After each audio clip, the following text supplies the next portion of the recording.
வேளையிலே உங்களுடன் பகிர்ந்து கொள்ளும்படியா என்னுடைய உள்ளத்தில் எழும்பின காரியம் வேதாகமத்திலே எந்த வசனத்தில் காணப்படுகிறது அப்படின்னா 1 கொரிந்தியர் 9ஆம் அதிகாரம் 26வது வசனம். அந்த வசனம் என்ன சொல்லுது? 1 கொரிந்தியர் 9:26 அப்படின்னா, ஆதலால் நான் நிச்சயம் இல்லாதவனாக ஓடேன். 1. 2வது, ஆகாயத்தை அடிக்கிறவனாக சிலம்பம் பண்ணேன் அப்படின்னு பவுல் சொல்லுகிறார். அப்போஸ்தலனாகிய பவுல் கொரிந்திய சபைக்கு இந்த ஒரு கடிதத்தை எழுதுகிறாரு. அந்த கடிதத்தை எழுதும்போது அந்த சபையாருக்கு இந்த வார்த்தையை சொல்லி எழுதுகிறாரு. என்ன சொல்றாரு? நான் ஒரு விசுவாச போராட்டத்தை போராடி கொண்டிருக்கிறேன். ஊழிய பாதையில ஏராளமான பிரச்சனைகளை நான் சந்திக்கிறேன். அந்த பிரச்சனைகள் எல்லாம் ஒரு போராட்டம் போல இருக்குது. ஆனா இந்த போராட்டத்துல நிச்சயம் இல்லாதவனாக நான் ஒன்றும் ஓடலையா அப்படின்னு சொல்றாரு. மாத்திரமல்ல, ஆகாயத்துல சிலம்பம் பண்ணுகிறது போல நான் ஒன்றும் பண்ணவில்லையா அப்படின்னு சொல்றாரு. 1ஆம் நூற்றாண்டு காலத்திலே வாழ்ந்த விசுவாசிகளுக்கு பவுல் சொல்லுகிற இந்த வார்த்தை இந்த நூற்றாண்டிலே வாழ்கிற உங்களுக்கும் எனக்கும் எவ்வளவு பிரயோஜனம் உள்ள ஒரு வார்த்தையாக அது காணப்படுகிறது. நாமளும் இந்த பவுலை போலதானே ஒரு விசுவாச வாழ்க்கையை வாழ்ந்து கொண்டு இருக்கிறோம். ஏராளமான பிரச்சனைகளை அனுதினமும் நாம் சந்தித்து கொண்டுதானே இருக்கிறோம். நாம் சந்திக்கிற ஒவ்வொரு பிரச்சனைகளும் ஒவ்வொரு போராட்டமாக தானே காணப்படுகிறது. அப்போ இந்த போராட்டத்தை போராடி கொண்டு இருக்கிற இந்த நேரத்தில் நமக்கு ஒரு நிச்சயம் இருக்கிறதா? கொஞ்சம் யோசிச்சு பார்க்க வேண்டிய தருணம் இது. பவுல் சொல்லுகிறது போல நிச்சயம் உடையவர்களாக நாம் ஓடிக்கொண்டு இருக்கிறோமா? ஆகாயத்தில் சிலம்பம் பண்ணுகிறது போல, சிலம்பம் அப்படின்னு தமிழ் வார்த்தை, ஆங்கில வேதாந்தத்தில் பார்த்தீங்கன்னா பாக்ஸிங், குத்துச்சண்டை என்று சொல்லப்பட்டு இருக்குது. ஆகாயத்தில் சும்மா காத்துல குத்து சண்டையை யாராவது பண்ணுவாங்களா? குத்து சண்டை பண்ணணும்னா இன்னொரு ஆள் வேணும். கையில் க்ளோஸ் மாட்டிட்டு ஒருத்தருக்கு ஒருத்தர் இப்படி இப்படி டிஷ்யூன்னு சண்டை போடுவாங்க. அதுதானே குத்து சண்டை. மூக்கில் அடிப்பான் ஒருத்தன், அப்புறம் தலையில் மண்டையில் ஒருத்தன் அடிப்பான், இவனும் திரும்ப அடிப்பான். அதுதானே குத்து சண்டை. ஆனா அப்படி குத்து சண்டை பண்ணலாம், அதுதான் ஒரு போராட்டம். ஆனா சும்மா காத்துல இப்படி டிஷ்யூம் நம்மளால அடிச்சா என்ன பிரயோஜனம்? ஒரு பிரயோஜனம் இல்லைல்ல. காத்துல போய் யாராவது குத்து சண்டை போடுவாங்களா? போட மாட்டாங்க இல்லையா? அதை தான் பவுல் சொல்லுகிறாரு. ஆகாயத்திலே அடிக்கிறவனாக நான் குத்து சண்டை போட மாட்டேன் அப்படிங்கிறாரு.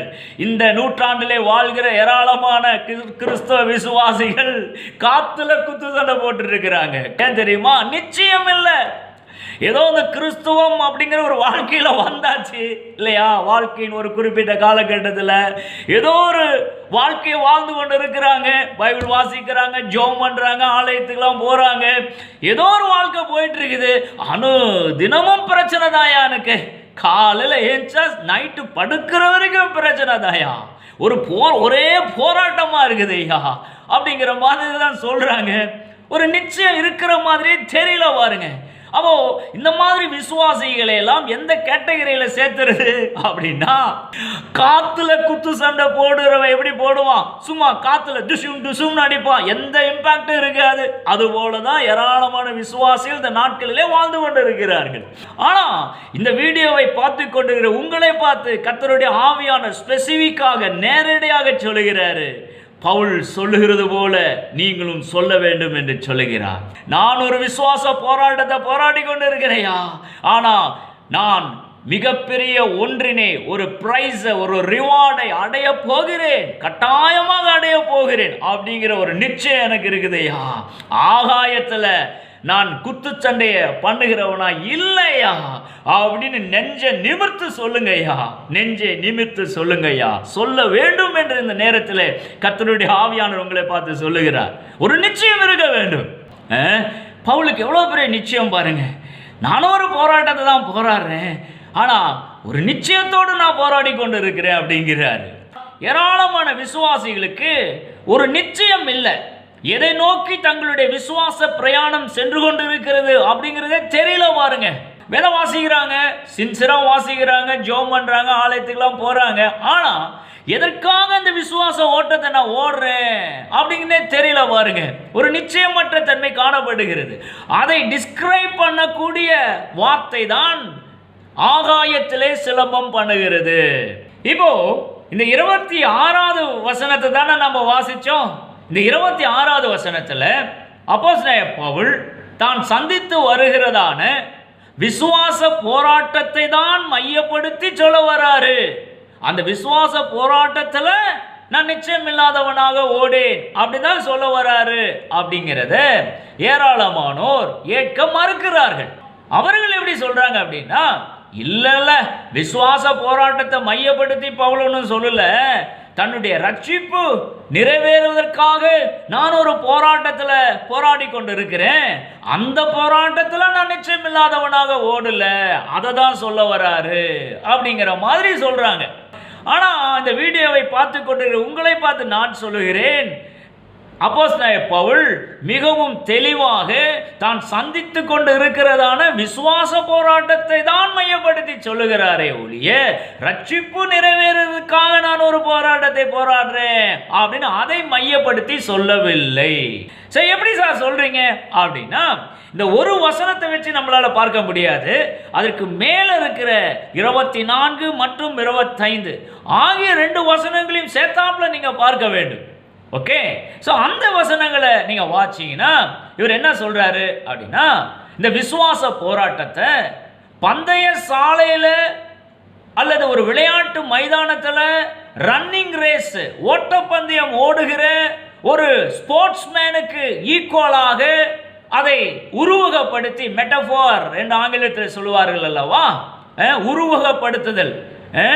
விளையாட்டு மைதானத்தில் ரன்னிங் ரேஸ் ஓடுகிற ஒரு ஸ்போர்ட்ஸ்மேனுக்கு இணையாக தான் சந்திக்கிறதான விசுவாச போராட்டத்தை உருவகப்படுத்தி அங்கே சொல்லுகிறார். ஒரு வசனத்தை வாசிக்கிறேன் பாருங்களேன், 24வது வசனம். பந்தய சாலையில் ஓடுவர்கள் எல்லாரும் ஓடுவார்கள், ஆகிலும் ஒருவனே பந்தயத்தை பெறுவான் என்று அறியீர்களா? நீங்கள் பெற்றுக்கொள்ளத்தக்கதாக ஓடுங்கள். 25வது வசனம். பந்தயத்துக்கு போராடுகிற யாவரும் எல்லாவற்றிலேயும் இச்சையடக்கமாயிருப்பார்கள். அவர்கள் அழிவுள்ள கிரீடத்தை பெறும்படிக்கு அப்படி செய்கிறார்கள், நாமோ அழிவில்லாத கிரீடத்தை பெறும்படிக்கு அப்படி செய்கிறோம் அப்படின்னு சொல்லிட்டு நிச்சயம் இல்லாதவனாக நான் ஓடேன் அப்படின்னு 26வது வசனத்தில் சொல்றார். அப்போ பந்தய சாலையில ஓடுகிற ஒரு ஸ்போர்ட்ஸ்மேனை தன்னுடைய விசுவாச போராட்டத்துக்கு உருவகப்படுத்தி காண்பிக்கிறார். இதை முதல்ல நம்ம புரிந்து கொள்ள வேண்டும். ஒன்று. இரண்டாவதாக, இந்த வேத பகுதியானது ரட்சிப்பு நிறைவேறுவதற்காக போராடுகிற ஒரு போராட்டத்தை குறித்து சொல்லவில்லை அப்படிங்கிறத எதை வைத்து நான் சொல்லுகிறேன் அப்படின்னா, 2 முக்கியமான வார்த்தைகளை நாம கவனிக்க வேண்டும். ரைட்? என்ன வார்த்தைகள் அப்படின்னா, 24வது வசனத்துல வாட்ச் பார்த்தீங்கன்னா, ஒருவனே பந்தயத்தை பெறுவான் என்று அறியீர்களா அப்படின்னு இருக்கு இல்லையா. ஒருத்தன் தான் பந்தயத்தை பெற போறான், பந்தயத்தில் ரிவார்டை பெற போறான் அப்படின்னு சொல்லி இருக்குது. இதை ரட்சிப்புக்கு உருவகப்படுத்தி பார்த்தீங்கன்னா எவ்வளவு தவறுதலான ஒரு புரிதல். கொஞ்சம் யோசிச்சு பாருங்களேன். ஒருத்தன் தான் ரட்சிக்கப்பட போறானா, அல்லது வேற விதமாக கூட யோசிச்சோம்னா கொஞ்சம் பேர் தான் இந்த ரட்சிப்பு அப்படிங்கிற காரியத்தை அனுபவிக்க போறாங்க. பெரும்பாலான மக்கள் ரட்சிப்புக்குள்ளேயே வரப்போகிறது இல்லை. அதை தான் அந்த வேதவசனம் சொல்லுது அப்படின்னு தானே நம்ம புரிந்து கொள்ள வேண்டும் இல்லையா? ஆனால் உண்மை நிலவரம் அப்படியா? அதை யோசிச்சு பார்க்கணும். உலக மக்களை ரட்சிக்க ஆண்டவராகிய இயேசு கிறிஸ்துவை பிதாவாகிய தேவன் அனுப்பினார். உலகத்திலே வாழ்கிற எந்த ஒரு மனுஷனும் ரட்சிப்பை இழந்துவிடக் கூடாது, தன்னுடைய ஆத்தும மீட்பை இழந்துவிடக் கூடாது என்ப முகாந்தரமாக தானே இயேசு அனுப்பப்பட்டார். அப்போ எல்லாருக்கும் தான் ரட்சிப்பு. அப்போ இந்த வசனம் ஒருவனே பந்தயத்தை பெறுவான் என்று அறிகிறீர்களா அப்படின்னு சொல்லப்பட்ட வார்த்தையை மாத்திரம் வச்சு பார்த்தீங்கன்னா நிச்சயமாக இது ரட்சிப்பு அப்படிங்கிற ஒரு காரியத்தோடு தொடர்புடைய ஒரு காரியமாக நம்மளால புரிந்து கொள்ள முடியாது. First point. ரைட். ரெண்டாவது பாயிண்ட் பார்த்தீங்கன்னா 25வது வசனம். 25வது வசனத்தை பார்த்தீங்கன்னா, பந்தயத்துக்கு போராடுகிற யாவரும் அப்படின்னு இருக்கு இல்லையா. பந்தயத்துக்கு போராடுகிற யாவரும் முக்கியமான வார்த்தை. சரி, இந்த ஒரு வார்த்தை பந்தயத்துக்கு போராடுகிற யாவரும், இந்த ஒரு வார்த்தையை ரட்சிப்புக்கு ஏற்ற போராட்டம் அப்படின்னு நீங்க உருவகப்படுத்தி புரிந்து கொண்டீங்கன்னா அதுவும் தப்பு. பாருங்க எந்த விதத்துல அப்படின்னா, ரட்சிப்புக்காக நீங்களும் நானும் போராடணுமா? கொஞ்சம் யோசிச்சு பாருங்க. இல்ல இல்லையா? எபேசியர் 2:8 என்ன சொல்லுது? வாட்சி பாருங்க, எபேசியர் 2:8, கிருபையினாலே விசுவாசத்தை கொண்டு ரட்சிக்கப்பட்டீர்கள், இது உங்களால் உண்டானது அல்ல, இது தேவனுடைய ஈவு. தேவனுடைய ஈவுங்க, கிருபைங்க. கிருபையினாலே விசுவாசத்தை கொண்டு ரட்சிக்கப்பட்டு இருக்கிறோம் இல்லையா? உங்களுடைய முயற்சியும் அல்ல, என்னுடைய முயற்சியும் அல்ல. கல்வாரி சிலுவையிலே இயேசு கிறிஸ்துவானவர் ரத்தத்தை சிந்தினாரு, என் பாவங்களை கழுவினாரு அப்படின்னு நான் விசுவாசிக்கிறதுனால ரட்சிக்கப்பட்டுட்டேன். நான் ஒன்றும் முயற்சி செய்யல, நான் ஒன்றும் கிரியை செய்யல இல்லையா? கொஞ்சம் யோசிச்சு பார்க்கணும்.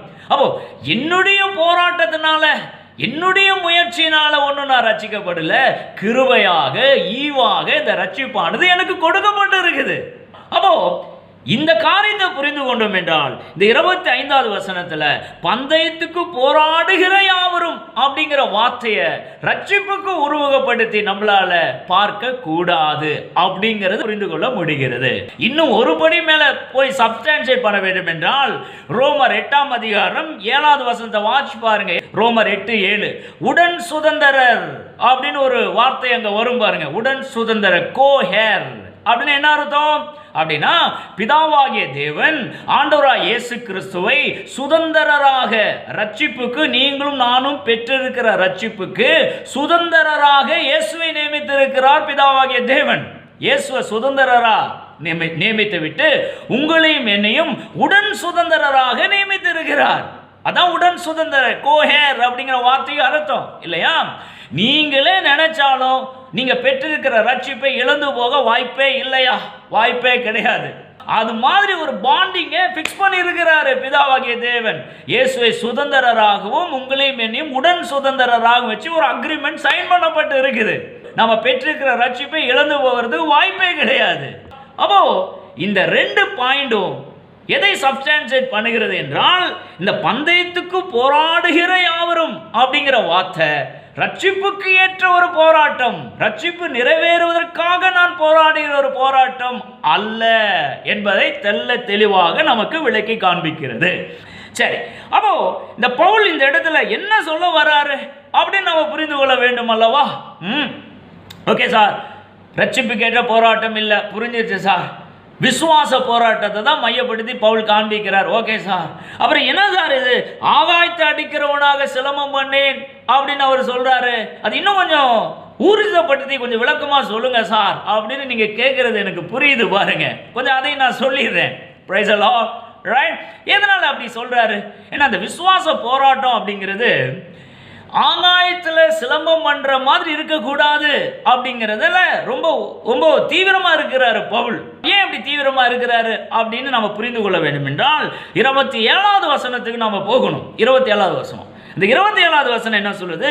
மற்றவர்களுக்கு பிரசங்கம் பண்ணுகிற நான் தானே ஆகாதவனாக போகாதபடிக்கு அப்படிங்கிறார். நல்லா கவனிங்க, மற்றவர்களுக்கு நான் பிரசங்கம் பண்ணுற ஒரு வேலையை செஞ்சிட்டு இருக்கிறேன். இந்த பிரசங்கம் பண்ணுகிற நான் ஆகாதவனாய் போகாதபடிக்கு அப்படின்னு என்ன அர்த்தம்? என்ன சொல்ல வர்றாரு அப்படின்னா, நான் பண்ணுகிற பிரசங்கத்தை ஒழுங்கான பண்ணணும். சும்மா ஏதோ எடுத்தோம், ஏதோ 2 வார்த்தை பேசணும் அப்படிங்கிற மாதிரி நான் பேசுவேன் என்று சொன்னால், நான் பேசுகிற வார்த்தையை கேட்கிறவர்களுக்கு எந்த விதமான பிரயோஜனத்தையும் அது கொண்டு வராது. ரைட்? அப்படி எந்த பிரயோஜனத்தையும் கொண்டு வராமல் இருக்கும் பட்சத்தில் அது எதற்கு ஈக்குவலண்டா இருக்கும்னா, அதுதான் ஆகாயத்தில் சிலம்பம் பண்ணுகிறதுக்கு ஈக்குவலண்டா இருக்கும். குத்துச்சண்டைய, பாக்ஸிங்க, சும்மா காத்துல டிஷும் டிஷும் அடிக்கிறதுக்கு இணையாக இருக்கும். ஏன்னா அந்த பைபிள்ங்கிற வசனத்தை எடுத்து என்ன போதிக்கிறேன்னு தெரியாம சும்மா ஏதோ 2 வார்த்தை எடுத்தோம், ஏதோ வாய்க்கு வந்ததை பேசினேன் அப்படின்னு மாதிரி நான் பேசிட்டேன்னா ஆகாயத்தில் குத்துச்சண்டை போடுற மாதிரி டுஷும் டுஷும்னு போடுற மாதிரி. அப்போ அந்த பிரசங்கத்தினால எனக்கு என்ன பிரயோஜனம்? ஒரு பிரயோஜனம் இல்லை, எனக்கும் பிரயோஜனம் இல்லை, அதை கேட்கிறவர்களுக்கும் எந்த பிரயோஜனம் இல்லை அப்படின்னு சொல்ல வர்றாருங்க. அப்போ இந்த 26வது வசனத்தை 27வது வசனத்தோடு இணைத்து நீங்க பார்க்க வேண்டும். அதுதான் சொல்ல வர்றாரு. ஏன்னா பிரசங்கங்கிறது ரொம்ப முக்கியம் பாருங்க. ஒரு வசனத்தை எடுத்து அது இன்னும் டீப்பாக போய் டெப்த்துக்கு போய் அதை அப்படியே எக்ஸ்ப்ளோர் பண்ணி இந்த வசனத்தை நான் விளக்கி காண்பிச்சாதான் கேட்கறவர்களுக்கு ஏதோ ஒரு பிரயோஜனத்தை, ஒரு இம்பாக்டை அவருடைய வாழ்க்கையில் கொண்டு வரும். இல்லைன்னா வெறுமனே ஆகாயத்தில் சிரமம் பண்ணுறது போல தான் நான் சும்மா ஏதோ வாய்க்கு வந்தவே கடமுடான்னு பேசி கொண்டு இருப்பேன். அது சரியில்லை அப்படிங்கிற மாதிரி பவுல் சொல்லுகிறார். ரைட். இது இன்னும் கொஞ்சம் சப்ஸ்டான்ஷியேட் பண்ண வேண்டும் என்றால் 1 கொரிந்தியர் 3ஆம் அதிகாரத்தை நீங்க போகணும். 1 கொரிந்தியர் 3ஆம் அதிகாரத்தில் 10 to 15 வரையிலான வசனங்களை நீங்க வாட்ச் பார்த்தீங்கன்னா மிகவும் அருமையா சொல்லுவார். பவுல் என்ன சொல்றாருன்னா, புத்தியுள்ள சிற்பாச்சாரியை போல நான் இயேசு கிறிஸ்து என்ற ஒரு அஸ்திவாரத்தை போட்டு ஒரு கட்டடத்தை நான் கட்டி கொண்டு வருகிறேன் அப்படின்னு சொல்லுவார் அல்லவா. நீங்க வாட்ச் பாருங்க. புத்தியுள்ள சிற்பாச்சாரியை போல கிறிஸ்து இயேசு என்ற அஸ்திபாரத்தை போட்டு விசுவாசிகளா இருக்கிற உங்களுடைய வாழ்க்கையில ஒரு கட்டிடத்தை நான் கட்டி கொண்டு வருகிறேன்.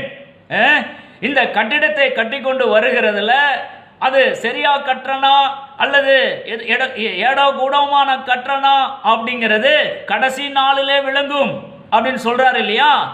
அந்த வேத பகுதியை வாட்ச் பார்த்தீங்கன்னா 14வது வசனம் 1 கொரிந்தியர் 3:10-15 வரைக்கும் வாசிக்கணும். அதில் குறிப்பாக 14வது வசனத்தை வாசிங்கன்னா, நான் கட்டினது நிலைக்க வேண்டுமே, அப்படி நிலைச்சாதானே நான் கூலியை பெறுவேன், ரிவார்டை நான் பெறுவேன், பிரைஸை நான் பெறுவேன் அப்படின்னு சொல்றாரு இல்லையா. பிரைஸ், ரிவார்ட், அதே வார்த்தை தான் இந்த 1 கொரிந்தியர் 9ஆம் அதிகாரத்தில் 25வது வசனத்தில் வாசிங்கன்னா, அழிவில்லாத கிரீடத்தை பெருமடிக்கு அப்படிங்கிறார். அழிவில்லாத கிரீடம் அப்படின்னு இந்த தமிழ் வேதாந்தத்தில் போடப்பட்டிருக்குது. ஆங்கில வேதாந்தத்தில் ரிவார்ட், பிரைஸ் என்று சொல்லப்பட்டிருக்குது.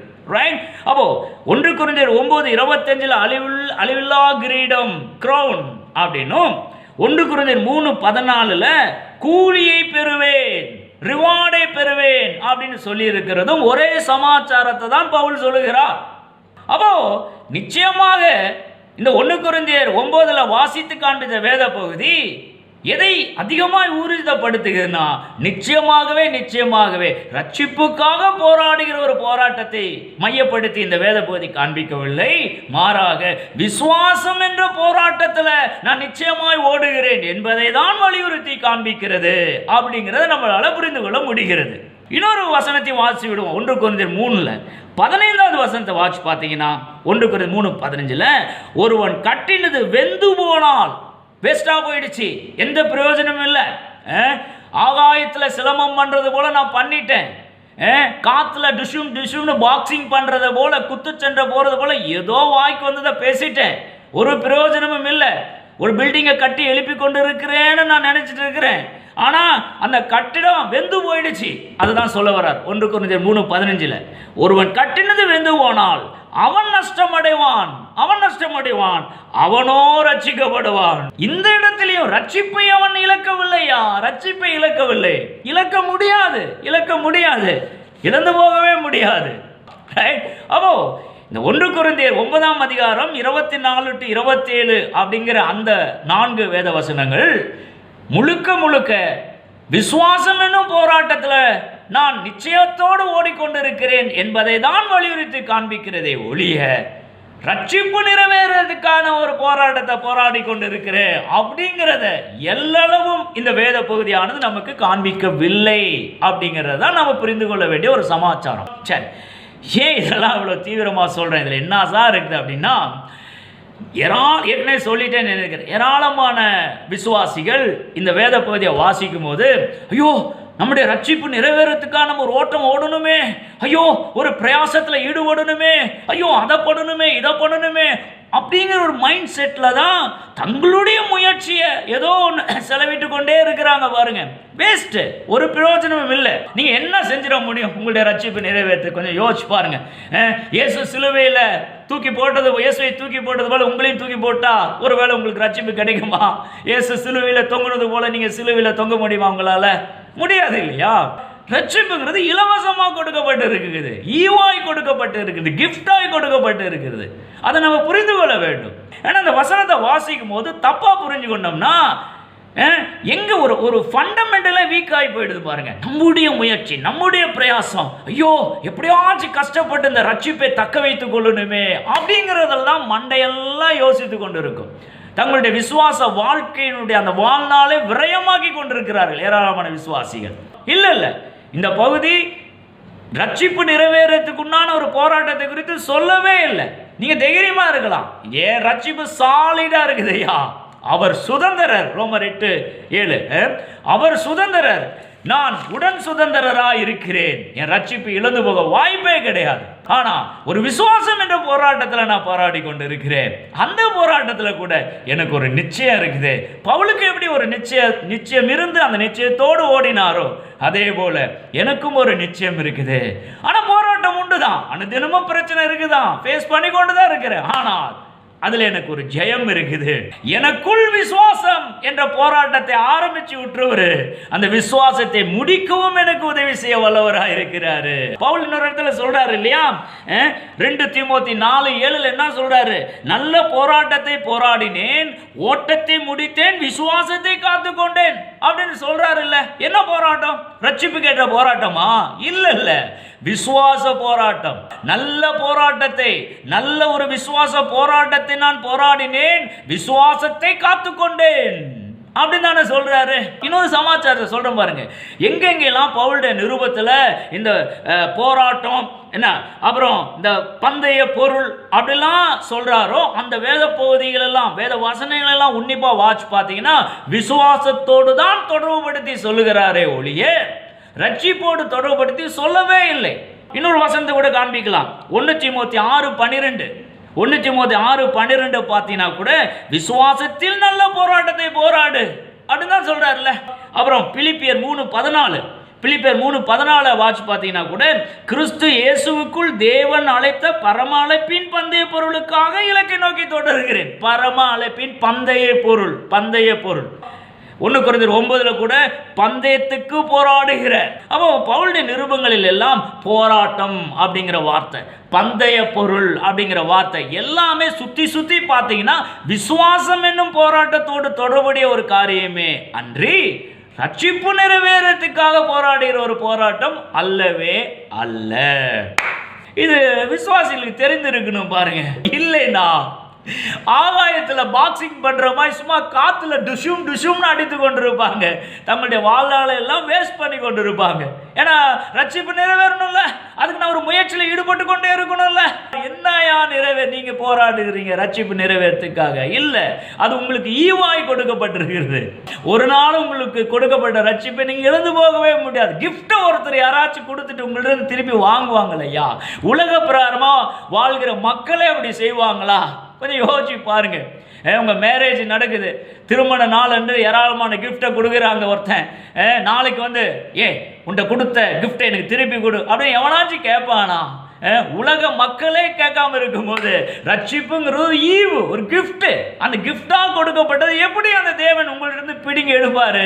இன்னொரு இடத்துல வாட்ச் பார்த்தீங்கன்னா, நீங்க ரட்சிக்கப்பட்ட நாளிலே பரிசுத்த ஆவியானவரால் நீங்க முத்திரிக்கப்பட்டு இருக்கிறீர்கள். யூ ஆர் சீல்டு என்று சொல்லப்பட்டு இருக்குது. அப்போ உங்களுடைய முயற்சியினாலே ரட்சிப்பை காத்துக்கொள்ளவே முடியாது, அது ஈவாய் கொடுக்கப்பட்ட ஆயிற்று. அப்போ இந்த வேத பகுதி 1 கொரிந்தியர் 9 தானே இருக்கிறோம். இதை வாசிக்கும் போது எக்காரணத்தை கொண்டும் மீண்டும் சொல்லுகிறேன், உங்களுடைய ரட்சிப்பு நிறைவேறதுக்கான ஒரு போராட்டத்தை குறித்து இது சொல்லவே இல்லை. மாறாக விசுவாசம் என்னும் போராட்டத்தில் நீங்க நிச்சயத்துடன் ஓடணும், அதை தான் சொல்ல வருகிறது. ஓகே, இன்னொரு சமாச்சாரம் நீங்க பார்க்கணும். என்ன சமாச்சாரம்னா, இந்த 25வது வசனத்தில் பார்த்தீங்கன்னா, பந்தயத்துக்கு போராடுகிற யாவரும் எல்லாவற்றிலும் இச்சையடக்கமாயிருப்பார்கள். இச்சையடக்கம் அப்படிங்கிற ஒரு வார்த்தை சொல்லப்பட்டிருக்கிறது. அதையும் கொஞ்சம் டீல் பண்ணிடுவோம். இச்சையடக்கமாக இருக்க வேண்டும். இச்சையடக்கம் 1. 2வது 27வது வசனத்தில் பார்த்தீங்கன்னா பவுல் சொல்றாரு, என் சரீரத்தை ஒடுக்கி கீழ்ப்படுத்துகிறேன் அப்படிங்கிறார். ஒரு ரிவார்டு நான் அடைய வேண்டும், நான் ஒழுங்கா பிரசங்கம் பண்ணினாதான், நான் பிரசங்கம் பண்ணும்போது அந்த பிரசங்கம் கேட்குறவங்களுக்கு நல்லா புரியும்படி பிரசங்கம் பண்ணாதான் ஏதோ ஒன்று பிரயோஜனம் இருக்கும், அப்போதான் நான் ரிவார்டை பெறுவேன், பிரைஸை பெற முடியும் இல்லையா? அப்படின்னு தானே பவுல் சொல்றதா சற்று நேரத்துக்கு முன்னால சொன்னேன்.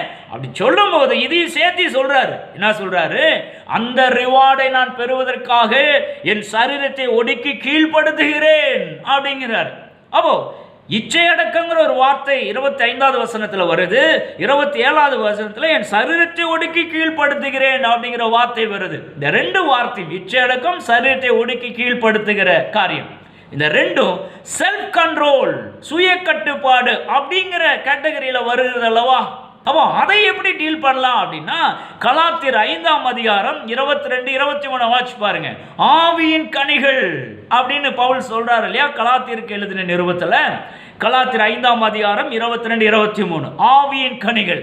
இந்த ஆவியின் கனிகள்ல இச்சையடக்கம் அப்படிங்கிறது ஒன்று வந்துருச்சு இல்லையா? செல்ஃப் கண்ட்ரோலும் அங்க வருகிறது அல்லவா? அப்ப என்ன சொல்ல வர்றாரு? ஆவியின் கனிகள் எனக்குள்ள இருக்குது.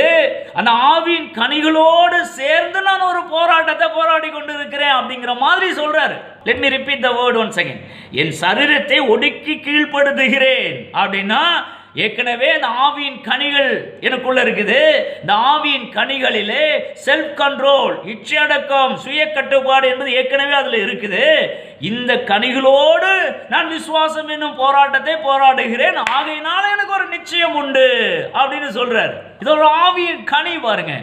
நீங்களும் நானும் கூட ஒரு போராட்டத்தை போராடுகிறோம் இல்லையா? விசுவாசம் என்னும் போராட்டத்துல. இந்த போராட்டத்தை போராடும் போது இந்த ஆவியின் கனிகளோடு போராடுகிறோமா? கொஞ்சம் யோசிச்சு பார்க்க வேண்டியது அவசியம் பாருங்க. அப்படி போராடும் போதுதான் நமக்கு ஒரு நிச்சயம் காணப்பட வாய்ப்பு இருக்கிறது. ஆகவே இந்த அருமையான நாளிலே இந்த 1 கொரிந்தியர் 9ஆம் அதிகாரம் 24 to 27 வரையிலான வசனங்களில் உங்க முன்பாக நான் வைக்கிற ஒரே ஒரு பாயிண்ட் என்ன அப்படின்னா, இந்த வேத பகுதி உங்களுடைய ரட்சிப்பு நிறைவேறுவதற்காக நீங்க போராடுகிற ஒரு போராட்டத்தை குறித்து சொல்லவே இல்லை. ஒன்று. ரெண்டாவது, விசுவாசம் அப்படிங்கிற அந்த போராட்டத்தில் நீங்க ஒரு நிச்சயத்தோடு ஓட வேண்டும் என்ற ஒரு காரியத்தை தான் இந்த வேத பகுதி சொல்லுகிறது அப்படிங்கிறத நீங்க புரிந்து கொள்ள வேண்டும். ரெண்டு. மூணாவது, பவுல் சொல்லுகிற வண்ணமாக ஆகாயத்தில் சிலமம் பண்ற மாதிரி நம்முடைய வாழ்க்கை இருக்கக்கூடாது. நிச்சயமற்ற தன்மையோடு ஓடக்கூடாது. இந்த வேத பகுதியினுடைய அர்த்தம் உங்களுக்கு இந்நேரம் தெரிந்திருக்கும், விளங்கியிருக்கும் என்று கருதுகிறேன். இந்த இன்றைய தகவலை கர்த்தர் ஆசீர்வதிப்பாராக. ஆமென், ஆமென். Praise the lord. ஆமென்.